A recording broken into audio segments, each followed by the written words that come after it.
Nous allons revenir à Pixar avec un autre de leurs films et pas n'importe lequel. Qui aurait cru qu'un petit rat pourrait participer à la réconciliation entre les États-Unis et la France ? Car sachez qu'en 2003, les Américains avaient un peu la haine envers les Français suite à leur refus de participer à la guerre en Irak. Du coup, une campagne de boycott des produits français a été déclenchée, jusqu'à même faire arrêter des compagnies françaises implantées aux États-Unis. À l'époque de George W. Bush, les Français n'étaient pas du tout les bienvenus sur le sol américain. Et c'est ainsi qu'en 2007, Disney et Pixar vont essayer de pardonner la France avec Ratatouille. Aux États-Unis, le film a eu du mal à faire des entrées dans les salles de cinéma, faisant au démarrage le moins d'entrées que Mille et une pattes, le film de Pixar qui avait le moins marché. Mais paradoxalement, Ratatouille a été un succès en France, en faisant 7,8 millions d'entrées et en restant à l'affiche pendant presque 8 mois. 8 mois! Bon, vous allez me dire que Bienvenue chez les Ch'tis a fait largement mieux au box-office français, mais ne comparez pas ce qui n'est pas comparable. Mais bon, est-ce que ce film a vraiment mérité un tel engouement ? Je parle toujours de Ratatouille, hein ? Eh bien, commençons à le décortiquer. Donc, Ratatouille, ou comme diraient les anglophones, Ratatouille, est un film réalisé par Brad Bird, sorti en 2007 au cinéma. Nous suivons l'histoire de Rémi, un rat qui vit avec sa colonie près d'une maison de campagne en France. Rémi a une passion qu'il a appris en observant les humains, la cuisine. Il en a assez de manger des ordures ou des choses pas très comestibles, qui peut être empoisonnées par de la mort au rat qui plus est. Mais lui et sa famille vont être forcés de quitter la maison, chassés par la propriétaire. Alors que Rémi est séparé de sa famille et s'est perdu dans les égouts, il décide de remonter à la surface et découvre qu'il se trouvait à Paris, pas loin du restaurant du grand chef Auguste Gusteau, son idole. Mais le restaurant ne va pas très bien depuis la mort de Gusteau et il est maintenant dirigé par Skinner, un chef cuistot cupide et tyrannique.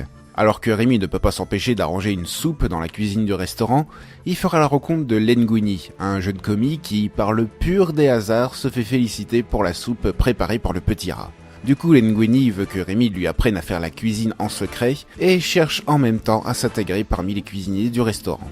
C'est difficile de voir quelle est la qualité principale de Ratatouille. Pixar nous propose encore une fois une histoire originale, ça devient presque une habitude. Mais je pense que le plus gros point fort du film est l'animation.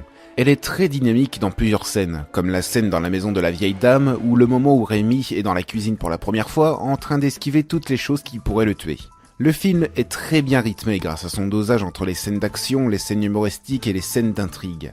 Aucune n'est trop longue et l'histoire se déroule sans que l'on se perd dans les différentes intrigues. L'apprentissage de Linguini, le vol de nourriture de la colonie de Rémi, l'héritage du restaurant de Gusteau, l'intrigue amoureuse entre Linguini et Colette, la menace de la critique d'Antonego, toutes ces intrigues s'enchaînent bien et ne se mélangent pas. J'aime aussi les décors de plusieurs scènes. Bien évidemment, il y a les grands panoramas de Paris qui est juste magnifique. Mais étant moi-même français, je sais bien que la représentation de la ville est très fantasmée. On se croirait dans le Paris du début du XXe siècle avec toutes ces maisons, ces rues en pavé et toutes ces lumières qui illuminent la ville. Dans beaucoup de dessins animés américains se déroulant à Paris, on a toujours ce cliché du Paris de l'avant-guerre, comme si la capitale n'avait jamais changé. Ce n'est pas un mauvais point car ça reste joli à regarder, mais on a déjà vu ça plein de fois. Un autre bon point de Ratatouille, c'est la variété des personnages. Les personnages humains sont les plus intéressants car ils ont un trait de caractère complètement exagéré pour leur donner un côté comique. Linguini est maladroit comme pas possible, Colette est stricte et autoritaire, Skinner est colérique, Ego est blasé et cynique, on a des personnages hauts en couleur. La seule chose qui est dommage, c'est que parmi les cuisiniers, seuls Linguini, Colette et Skinner sont constamment présents à l'écran. Les autres cuisiniers ne sont que de simples personnages secondaires, pour ne pas dire des figurants. Pourtant, il y a une scène où Colette raconte le passif de chaque équipier de la brigade, comme s'ils étaient importants dans l'histoire. Mais ils ont très peu de répliques et de présence à l'écran. Après, pour les rats, ce sont des personnages assez simples. Seul Rémi est intéressant à suivre. Il est la représentation du passionné qui ne peut s'empêcher de parler de son hobby à tout le monde, contrairement à Ego qui, lui, est plus réservé. J'ai aimé la scène où il se dispute avec Linguini. On découvre que la passion de Rémi et la célébrité de Linguini leur fait devenir égoïstes tous les deux. Antonego est à mon avis le personnage le plus réussi.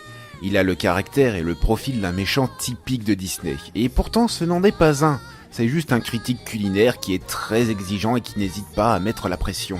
J'aime toutes ses apparitions, j'aime sa voix doublée par Bernard Tiphaine, et j'aime son discours à la fin du film qui nous dit qu'il est plus difficile de critiquer une œuvre en bien que en mal. Car les raisons pour lesquelles on aime un film, une musique, un livre, une peinture, un plat culinaire, ne nous sautent pas aux yeux tout de suite. Il faut souvent chercher longtemps pour connaître ces raisons. Cela a été le cas pour moi pour certains films de ce top 25. Bref, je me reconnais un peu dans le discours d'ego. Et une dernière chose sur les personnages de Ratatouille, leur design est assez atypique. Pixar a cette fois-ci mêlé le réalisme et la caricature, ce qui fait que les personnages sont à la fois attachants pour leur réalisme et à la fois comiques avec leurs traits physiques exagérés. Donc revenons à notre question de départ. Ratatouille a-t-il mérité un tel engouement ? J'ai envie de dire oui. Je trouve qu'il est avant tout un film contemplatif, un film qui vaut le coup de regarder juste pour ses images et son esthétique. L'histoire est originale, le style graphique est magnifique, les personnages sont intéressants à suivre et on ne s'ennuie jamais pendant tout le film. C'est encore une fois un bon film signé Pixar.